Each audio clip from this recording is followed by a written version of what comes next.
Welcome to this Sunday edition of Market Mantra, the program in which we give you a complete update on the economic and business news of the day.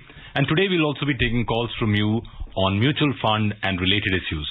The numbers to call us on are 2331-4444, 2371-7106 and 2371-7117. My name is V. Ravi Kumar and with me is my Hindi co-anchor Sonu Sood. नमस्कार, market मंत्र में आपका स्वागत है। रोज की तरह आज भी हम ताजा आर्थिक समाचार आप तक लाएंगे। आज रविवार है और आज के विशेष कार्यक्रम में हम म्यूचुअल फंड से जुड़े आपके प्रश्नों को सीधे कार्यक्रम में शामिल करेंगे। आप हमें फोन करके म्यूचुअल फंड से जुड़ी कोई भी जानकारी प्राप्त कर सकते हैं। हमसे संपर्क करने के लिए इन नंबरों पर आप हमें फोन कर सकते हैं 23314444, 23717106 और तीसरा नंबर है 23717117।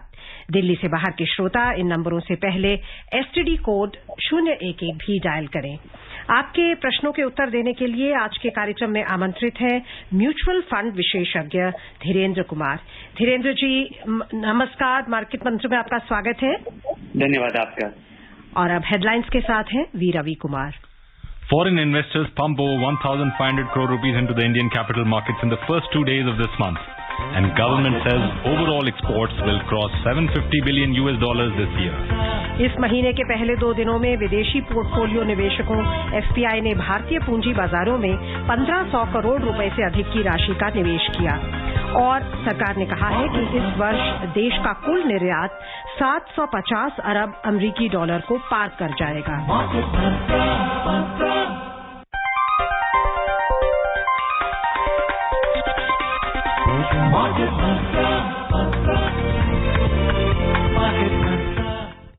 लेते हैं आज की पहली खबर। इस महीने के पहले 2 दिनों में विदेशी पोर्टफोलियो निवेशकों एफपीआई ने भारतीय पूंजी बाजारों में 1500 करोड़ रुपए से अधिक की राशि का निवेश किया है।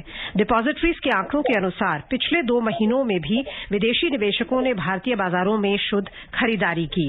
इस वर्ष अगस्त में एफपीआई ने 56,521 करोड़ रुपए का निवेश किया। जुलाई में उन्होंने भारतीय बाजार में 1,971 करोड़ रुपए की खरीदारी की थी। धीरेन्द्र जी, एफपीआई जो भारतीय बाजारों में वापस लौटे हैं, इसे आप कितनी सिग्निफिकेंट डेवलपमेंट मानते हैं और क्या लगता है आपको म्यूचुअल फंड्स जो डोमेस्टिक म्यूचुअल फंड्स हैं उनका आगे क्या रवैया रहेगा? नहीं, डोमेस्टिक म्यूचुअल फंड में तो चूंकि लगातार पैसा आने का जो सिलसिला है वो बिल्कुल नहीं रुक रहा है और उसका कारण बहुत ही सरल है, काफी आसानी से समझ में आता है कि जिस तरह से म्यूचुअल फंड में लोगों ने एसआईपी के जरिए निवेश करना शुरू किया है तो वो करीब करीब आधा पैसा जो हर महीने आता है वो उसी के जरिए आता है, तो वो उसका आते रहना जारी रहा है, वो कभी भी डिसरप्ट नहीं हुआ है। और उसके अलावा भी भारतीय बाजार में जो डोमेस्टिक इन्वेस्टर्स का जो पैसा दो और जरिए से भारी मात्रा में लगातार आ रहा है वो है एनपीएस और एम्प्लॉय प्रोविडेंट फंड का पैसा। और चूंकि वो भी बहुत नियमित रूप से आने वाला पैसा है तो वो इस वजह से हमारे बाजार को काफी हद तक ये लोग काफी हद तक रिजिलियंस दे पाते हैं और बैलेंस कर पाते हैं जब विदेशी निवेशक अपना पैसा निकालते हैं। विदेशी निवेशकों के पैसा निकालने से अपने बाजार की बदहाली नहीं हुई बल्कि उनके पैसा वापस आने से बाजार का रुख बिल्कुल बदल गया। लेकिन हमें नहीं भूलना चाहिए कि इस रुख बदलने के पीछे हमारे यहाँ भारतीय कंपनियों का प्रदर्शन भी काफी जबरदस्त रहा है। जिस तरह का उछाल हम देख रहे हैं, जिस तरह का ऑप्टिमिज्म का और इन निवेशकों के ऑप्टिमिज्म का जो कारण है कि भारतीय कंपनियों का प्रदर्शन अच्छा है, इस एक्स्ट्राऑर्डिनरी ग्रोथ दिख रहा है, रिजल्ट्स अच्छे आ रहे हैं और उम्मीद भी ऐसी ही है। और जो दुनिया भर की जो स्थिति बनी हुई है उसमें भारत पर्टिकुलरली थोड़ा फेवरेबली प्लेस्ड लगता है और जिसका की असर ये दिख रहा है। And our first caller of the day is live with us. Malay from Kochi is online with us. So Malay, welcome to Market Mantra. Please put your question. Malay, can you turn down your radio before you ask your question? Right. I'll do that. Thank you. Is that better? Yeah, go ahead, please. Okay, I've got mutual funds for the past 5 years. I've invested lump sum and in a SIP basis. Okay. Now the funds are doing well. I'm quite satisfied. But my question is that my SIP is in the regular mode, not the direct mode. Mm-hmm. So since the funds are doing well, I don't want to switch the funds. Do you think it's a good idea to change to the direct mode now? The old funds that I'm already holding? No, I'll just give you, if you think that, if you were not seeking the help of anyone, because if you did choose the fund and you started with the regular plan, then, it might make sense to start, stop your SIP in that and, invest in the direct plan yourself. If you think you're not seeking the help of anybody in choosing that fund, if you're seeking the help, then that is the only form of compensation for those people who sell these funds. So that's one.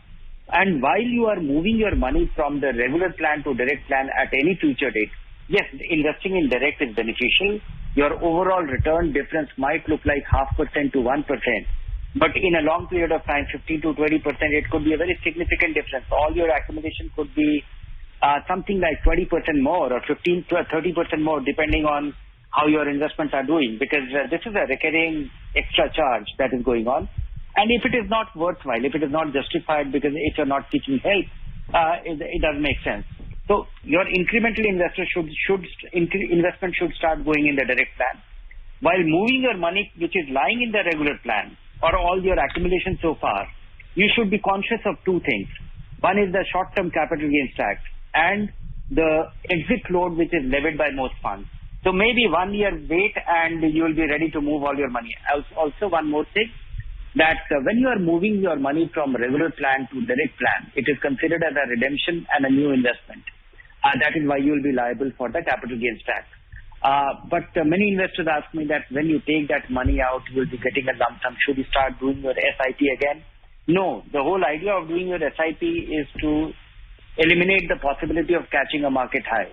And as you have already done that with your SIP in the last 5 years, your accumulation in the equity fund, if you are moving for this reason or for the other reason that your funds are not doing well and you want to move your money to a superior performing or a fund which you think will be better performing in times to come, it doesn't make sense to stagger your investment from here on. Move it lump sum.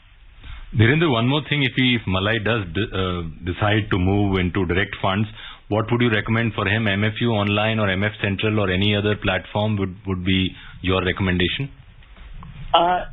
It doesn't matter.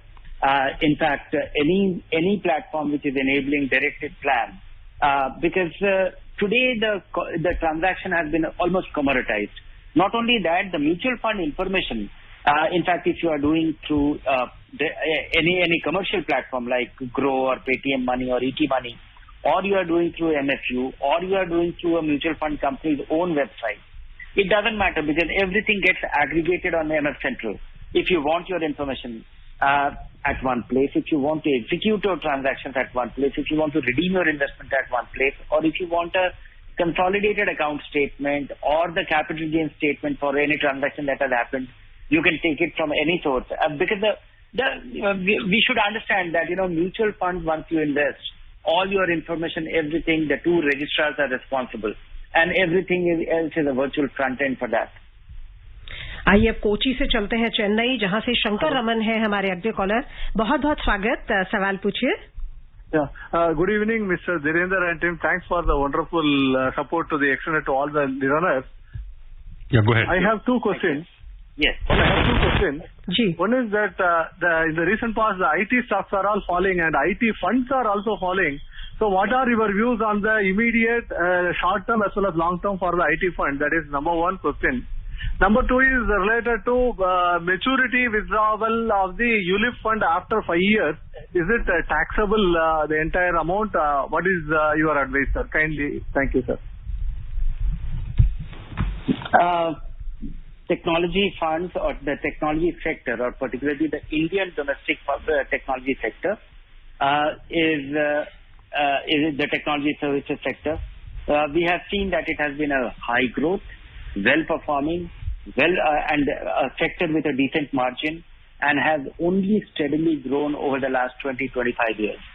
And it has grown dramatically, sometimes moderately, sometimes, and there are all kind of apprehensions at all times.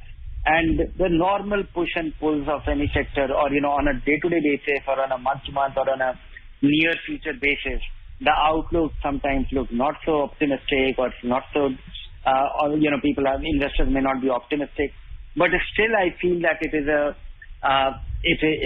this sector or particularly also the quality of companies. If we look at the two companies which disappeared from this sector and the two large size companies, which is Satyam and DSQ, which disappeared from this sector, except for that, I think most companies have only improved over time, and most of them are mainstream. And looking at the growth rate and looking at their margins, they still hold great promise. But still, there are times when these sectors get reasonably, overpriced, or sometimes investors jump on it far more than they should be. So it's a very normal thing. I think if you're a long-term investor, this is the only sector fund which has been able to prove its long-term credentials. If you look at the average 10-year return of this sector, it turns out to be, so impressive. It's 20% annualized return. I'm talking of the average technology fund has given a return of 20% annualized over the last 20 years, over the last 10 years, sorry. And last 5 years, it is 25%. And last 1 year, it is minus 16%. The other numbers which I was referring to, which is 5 years and 10 years, they are annualized annual return and CAGR. And last 1 year, they are down 16%. So I would say that, if you are investing for 5-10 years, by all means invest. If you are investing for the short run, few months, I don't know. And is it a good time to be investing in these? Yes, because, you always reduce your risk of or improve the chances of, deriving superior returns when something is not doing very well. And his other question, his other question was about withdrawal from a ULIP after 5 years, Dhirendra. Yeah, the law is that you are supposed to surrender, or in your income, in your tax return, surrender all the benefit that you have derived as a result of the tax benefit. Under 80C, if you have derived any. But I don't know how closely it is evaluated. Now the tax laws are, treating ULIP return as somewhat similar, but I'm not, I will be answering this question in greater detail with precision, because it's a matter of, it's a matter of fact. It's not a matter of opinion, and I'm not very clear on it right now to tell you. Also, since he's talking of 5 years, after 2017, if he's bought it, he needs to look at the multiple of the cover. So if he's bought let's say if he's paying a premium of 10,000 rupees, his sum assured should be at least 1 lakh rupees for the withdrawal to be tax-free under 1010D. Otherwise, it will not be. Also, he should not have made a partial withdrawal. So, Mr. Shankar Raman, you could check those things and probably come back next again and check this question again for the maturity withdrawal after 5 years. और रवि, हम अपने सभी श्रोताओं को बता दें कि कुछ तकनीकी कारणों के वजह से हमारे एक नंबर अभी कार्यरत है जिस पे आप हमें फोन कर सकते हैं, और ये नंबर है 011 जो STD कोड है 23314444 23314444 नंबर है जो अभी कार्यरत है, और आप प्लीज इस पे हमें कांटेक्ट कर सकते हैं। और अब अगले कॉलर की तरफ चलते हैं। मुंबई से आशीष है हमारे साथ। आशीष जी, आपका स्वागत है, सवाल पूछिए। जी आशीष, आप हमें सुन पा रहे हैं? मुझे पूछना था, लास्ट वीक मैंने कुछ इन्वेस्टमेंट किए एक म्यूचुअल फंड में कैरेना रेबेको के, तो जो मैंने इन्वेस्ट किए में आया थ्रू मेरा एजेंट था, तो जिस दिन मैंने इन्वेस्टमेंट किए मैंने 3 o'clock से पहले इन्वेस्ट किए, तो भी वो बोल रहे थे कि उस दिन का NAV नहीं मिलेगा, हम मुझे सेकंड में कर लो। पर मैं पूछना चाह रहा था कि अगर मेरा इन्वेस्टमेंट उस दिन का है, ऐसे भी उस दिन के कटने चाहिए, तो ऐसे क्यों नहीं हो? Thank you. बड़ा प्रिसाइज मैकेनिज्म है इसका। प्रिसाइज मैकेनिज्म ये है कि अगर आप ऑनलाइन कर रहे थे और आपका पैसा सीधा अगर फंड कंपनी में 3 बजे के पहले चला जाता है, तो आपको उस दिन का अलॉटमेंट होता है। अगर आप चेक दे रहे हैं और उस चेक को जमा किया जाएगा और वो जब रियलाइज होगा तब आपको मिलेगा। तो ये पूरी तरह से निर्भर करता है। अच्छा, इसमें एक और भी ग्लिच हो सकता है। आपने कहीं पैसा ट्रांसफर किया, लेकिन वो पैसा सीधा फंड कंपनी के पास नहीं गया, वो किसी दूसरे प्लेटफॉर्म में गया, और वहां पे इकट्ठा होने के बाद शाम को अगर वो फंड कंपनी में जाता है इस जानकारी के आपके जानकारी के साथ कि आप किस फंड में किस प्लान में, और आपके डिटेल्स के साथ, आपका पैन नंबर या आपका KYC है, आपका नाम क्या है, इस जानकारी के साथ जाता है उस प्रोसेसिंग के लिए। और उसके आधार पे कि फंड कंपनी के खाते में ये पैसा कब पहुंचा, उसके आधार पे ये जो अलॉटमेंट का रूल वो अप्लाई करता है, जो कट ऑफ टाइम का।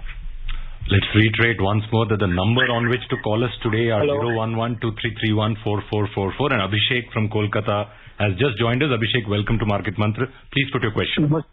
नमस्ते। मैं सुन रहा हूँ बहुत दिन से, बहुत अच्छा लग रहा है। शुक्रिया। मेरा दो निवेदन है आप लोगों से। बोलिए। एक कि आप लोग ये फोन नंबर हर एक एपिसोड में कम से कम 2-1 बार बताइए। जरूर। और दूसरा क्वेश्चन है, क्वांट एक्टिव फंड या quant mutual fund management company, इसके बारे में मैंने कभी नहीं सुना, आपने बात किया, मैंने रिसेंटली इन्वेस्ट किया है, तो इसके बारे में आप थोड़ा प्रकाश डालें डिटेल में सर। Thank you. ये जो क्वांट म्यूचुअल फंड है ये 2.5-3 साल से ये ऑपरेशनलाइज हुई है। उसके पहले ये फंड कंपनी का नाम स्कॉट्स म्यूचुअल फंड हुआ करता था। ये कंपनी का मैनेजमेंट बदला, कुछ और एक नया टीम और एक नया मैनेजमेंट इसको चलाने लग गया और ये शायद अक्टूबर 2018 से ये कार्यरत है। और उसके बाद से ये फंड को चलाने का जो तरीका है, जो लहजा है, वो पूरी तरह बदल गया और वो हमें भी अभी समझने में और हमें भी अपना विश्वास जमाने में इसमें अभी थोड़ा समय लग रहा है। इनके फंड्स के प्रदर्शन बहुत जबरदस्त हैं और मैं पिछले 30 साल से म्यूचुअल फंड को बारीकी से देखता हूँ और सब म्यूचुअल फंड कंपनी कहती है कि वो लॉन्ग टर्म ओरिएंटेशन के साथ म्यूचुअल फंड में आपका पैसा निवेश करेगी इक्विटी का और ये चीज देखा करेगी। ये फंड कंपनी कुछ और ही कहती है। ये फंड कंपनी कहती है कि इनके पास एक मैथमेटिकल मॉडल है जिसमें ये बहुत सारी जानकारी डालते हैं और उसके आधार पे अलग अलग फंड में अलग अलग ऑब्जेक्टिव के हिसाब से ये फंड बहुत रफ्तार से खरीदते हैं और बेचते हैं। और उस खरीद बेच के पीछे इनका एक और तर्क है कि म्यूचुअल फंड व्हीकल अपने आप में टैक्स एफिशिएंट है। ये कितना भी खरीदे या कितना भी बेचे, निवेशक को इससे कोई नुकसान नहीं होता है और ट्रांजैक्शन कॉस्ट म्यूचुअल फंड का बहुत कम हो चुका है। तो ये और जब भी इनके जो क्वांटिटेटिव सिग्नल्स हैं, जो भी इन्होंने जो मॉडल बनाया है निवेश करने का और निवेश बेचने का, जिस वजह से इस फंड में देखा जाता है कि बहुत रफ्तार से कंपनियां आती हैं और बहुत रफ्तार से कंपनियां चली जाती हैं। और एक बड़ा सा टेस्टिंग टाइम आया था पिछले 2020 में जब बाजार गिरा था, तो ये फंड भी उतने ही गिरे थे करीब जैसे दूसरे फंड गिरे थे।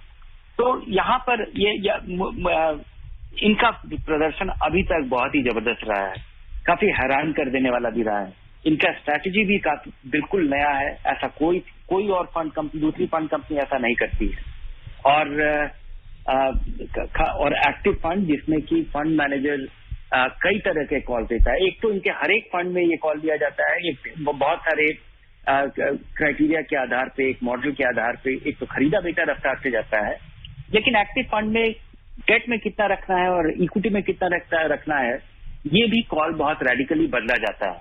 और जिसका और अभी तक इसका प्रदर्शन इस मैनेजमेंट के आने के बाद से बहुत जबरदस्त रहा है। अभी भी मुझे इसके कारण नहीं समझ में आए हैं और मैं जो बहुत बारीकी से मुझे समझ में नहीं आता है, हम उस वजह से इसको इन फंड्स को अभी तक रेकमेंड नहीं कर पाए। लेकिन इसका प्रदर्शन बहुत ही नोटिसेबल है और इसको इग्नोर नहीं किया जा सकता है और ये बहुत ही इंप्रेसिव फंड अभी तक साबित हो रहे हैं कम समय में, 1-2-3 साल में। So Dhirendra, Abhishek would have this question: should he stay on or should he re-evaluate his decision of investing in quant funds? He's already done it. He's already invested. That's what he said. So should he stay invested? I would not like to back it up with him. I really don't know. Just because, my basis of recommendation of our investment cannot be that it is doing well. Likewise, many a times, if an investment is not doing well, that also cannot be the basis of any recommendation. And because I have not been able to fully comprehend things, but I might be stupid. So आप ये कह रहे हैं कि individual जो जिसकी requirement है या रिस्क लेने की जो वो है क्षमता, उसके बेसिस पे उनको ही ये करना पड़ेगा। क्योंकि मुझे ये फंड अभी तक समझ में नहीं आया है कि इतना इंप्रेसिव परफॉर्मेंस किस आधार पर किया जाता है और इस मॉडल को मैं नहीं समझ पाया हूँ। लेकिन ये इग्नोर करने लायक नहीं है, मैं रेकमेंड नहीं कर रहा हूँ। अगले हमारी कॉलर है जोरावर सिंह सोनीपत से हमें फोन कर रहे हैं। बहुत बहुत स्वागत है आपका, सवाल पूछिए। नमस्ते जी, जोरावर सिंह बोल रहा हूँ। धीरेन्द्र जी को नमस्ते। नमस्कार। मैं पिछले 1.5-2 साल से यूटीआई के फ्लेक्सी का फंड में इन्वेस्टेड हूँ, लेकिन फ्लेक्सी को होते हुए भी फंड मैनेजर फुली फ्री होता है, फिर भी नेगेटिव में रिटर्न आ रहा है फ्लेक्सी के फंड का। इसका क्या फ्यूचर है? इसमें होल्ड रहूं या निकल जाऊं? क्योंकि फ्लेक्सी कैप में फंड मैनेजर फ्री होता है, इकोनॉमी अच्छी चल रही है, बोल रहे हैं 5 में, फिर भी रिटर्न में नेगेटिव चल रहा है। बोलिए इस पर राय दें। Thank you. यहाँ इसका प्रदर्शन कमजोर रहा है और उसके पहले इसका प्रदर्शन बहुत ही जबरदस्त था, जिस वजह से बहुत सारे निवेशकों ने इसमें निवेश किया। और पिछले खासकर अगर हम 1 साल में अगर देखें तो ये थोड़ा डिसअपॉइंटिंग ही रहा है। लेकिन इस तरह के प्रदर्शन, अच्छे फंड का प्रदर्शन अगर कुछ समय में अच्छा नहीं रहता है और इस वजह से नहीं बेचना चाहिए। अगर आप देखें कि जब से ये नया फंड मैनेजर आया था और जब से उसने इसको मैनेज करना शुरू किया, जब से इसका प्रदर्शन काफी शुरुआत में काफी जबरदस्त रहा था और उस वजह से अभी भी इसके 3 साल का रिटर्न 23% है, 23% का सालाना रिटर्न है, जबकि पिछले 1 साल में ये 5% कम गिरा है। और ये 5% गिरा है जबकि इंडेक्स का प्रदर्शन 5% पॉजिटिव है। ये इसका रिटर्न -5 है और total return index BSE 500 total return index का रिटर्न 5% के करीब है। तो ये डिसअपॉइंटिंग है, लेकिन इस फंड को थोड़ा और समय देना चाहिए। इसका पोर्टफोलियो काफी अच्छा है। तो कितना समय कहेंगे आप? कितने साल? ये पिछले 7-8 महीने का अंडर परफॉर्मेंस है और मुझे लगता है कि इसको 6-8 महीने और समय देना चाहिए। Next caller is our regular caller from Delhi. Mr. Aris Dahiya is online with us. Dahiya sir, welcome to Market Mantra. Please put your question. Sir, namaskar. Namaskar ji. My question to Dhirendra ji is that what is his present assessment of Axis Blue Chip Fund for fresh investment and old investment holding or sell it off? No, I think the same Flexi Cap Fund is facing is the problem which Axis Blue Chip is facing. So I don't know whether one should be investing new money or not, but one should not be selling these funds. These are very high quality funds. They have done very well. The reason why many of these funds are doing very poorly or disappointing because they were loaded with or they were quite heavily weighted to those stocks which were very richly priced. And but this is the strategy with which they have succeeded over the last 10 years. And last 1.5 years, it has not worked out. They actually took a hammering and they have not made a big comeback. But things are changing, and their portfolio has also changed a bit. So I would not like, I don't see anything fundamentally wrong with these funds, except that they have been little disappointing in the near term. Hold on. Let's look at the next story that we are tracking in this edition. India has overtaken the United Kingdom to become the world's 5th largest economy. According to IMF, this has put India just behind the United States, China, Japan and Germany. Responding on it, Finance Minister Nirmala Sitharaman said, India is the world's fastest growing economy and it is on a sound wicket compared to other major economies. Finance Minister hoped for a double-digit growth in GDP in this financial year and quoted reports saying the country has 0% chance of slipping into a recession. She said a decade ago, India ranked 11th among the largest economies, while the UK was 5th. On the other hand, a State Bank of India report said that India is set to become the 3rd largest economy in the world by 2029. The report said India will surpass Germany in 2027 and most likely Japan by 2029 at the current rate of growth. Our next caller is from Bhubaneswar. VP Upadhyay is online with us. Upadhyay sir, welcome to Market Mantra. Please put your question. नमस्ते, मैं VP Upadhyay हूँ। सवाल पूछें sir. Dhirendra जी से एक सवाल पूछना है। पूछिए। मेरे पास Mirae asset NYSE FANG plus ETF fund है डायरेक्ट प्लान में जी, और ये मैंने इन्वेस्ट तो कर दिया SIP के थ्रू, लेकिन ये जो इन्वेस्टमेंट है मेरा वो तो जितना इन्वेस्टमेंट है उससे भी बहुत कम पे चल रहा है। तो क्या करना है, थोड़ा धीरेन्द्र जी मुझे बताएं, गाइड करें जी। इसका क्या करना है? ये एक बहुत ही कॉन्सेंट्रेटेड ETF है जिसमें इस फंड का पैसा लगता है। वो 10 कंपनियां जो कि फैंग प्लस जो मानी जाती हैं और खासकर जब ये फंड चालू हुआ था उसके बाद इन कंपनियों की बड़ी बदहाली हुई है। उसके बावजूद मुझे लगता है कि ये ऐसी कंपनियां हैं, अगर आप इसको बारीकी से देखेंगे तो माइक्रोसॉफ्ट, अल्फाबेट, फेसबुक, और उसके बाद जो जिस तरह का डिक्लाइन देखा गया है वहां से तो थोड़ा रिकवर हो चुका है अपने लोएस्ट लेवल से, लेकिन अभी भी अपने पीक से 20-30% कम है। और अगर आप इसको 5-10 साल होल्ड करने वाले हैं तो इसको जरूर होल्ड कीजिए। और इसमें नया पैसा लगाना भी बंद हो गया है क्योंकि आरबीआई के रिस्ट्रिक्शन की वजह से इस फंड में पैसा लगाना, विदेशी फंड में पैसा लगाना अभी रुका हुआ है। इस वजह से इसका एसआईपी भी आपका रुका हुआ होगा। और ये एक थोड़ा डिसअपॉइंटिंग चीज है क्योंकि आप बढ़ते हुए बाजार में आपका पैसा लगा था और गिरे हुए बाजार में या गिरते हुए बाजार में आपका पैसा लगना बंद हो गया है और ये लग पाना संभव नहीं है।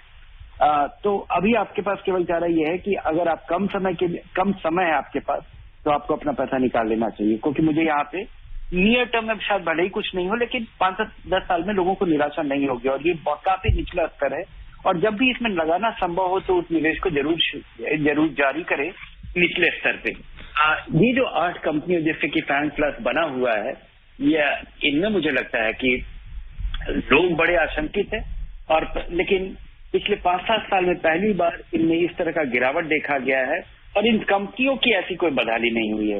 ये कंपनियां अभी भी मुनाफा कमा रही हैं, अभी भी रफ्तार से बढ़ रही हैं, अभी भी इनके कारोबार में इनके कॉम्पिटिटिव एडवांटेज की वजह से अच्छा खासा मार्जिन है। और इसमें फैन प्लस में खासकर 2-3 कंपनी जिस वजह से टेस्ला, बाइडू और अलीबाबा, ये 3 कंपनियां हैं जो कि इसके लिए बहुत भारी ड्रैग बनी हुई हैं। लेकिन इन कंपनियों में भी मुझे लगता है कि जिस तरह की अनसर्टेनिटी बनी हुई जिस वजह से थोड़ा समय लग जाए, लेकिन अगर आपके पास समय हो तो इसमें ये एक बहुत ही प्रॉमिसिंग इन्वेस्टमेंट हो सकता है 5-7 साल में। Dhirendra, this fund is actually currently open for investment. I know because I actually put in some money a couple of days back. The other question I have is there is a margin of safety right now. This index is actually down by almost 35% in the last 1 year. So is that a good idea to invest if it is available for investment, either one time or SIP? No, I think one should be doing SIP because you don't know, because the kind of uncertainty around, because this fund is made up of 8 stocks, of which 2 stocks are, Alibaba and Baidu, about which there are all kind of uncertainty, and all of it can turn out to be true. And that can have a significant impact. And likewise for Tesla, or, Twitter was ejected out of this index. So I would say that this is an extremely volatile investment. It is and made up of extremely promising company with few of them being very uncertain future. And that uncertainty could be real. It is not a speculative uncertainty. So with that in mind, be regular with your investment, have your long-term orientation. If investment is possible today and as you are saying it is on, then one should do one SIP and it can prove to be very rewarding.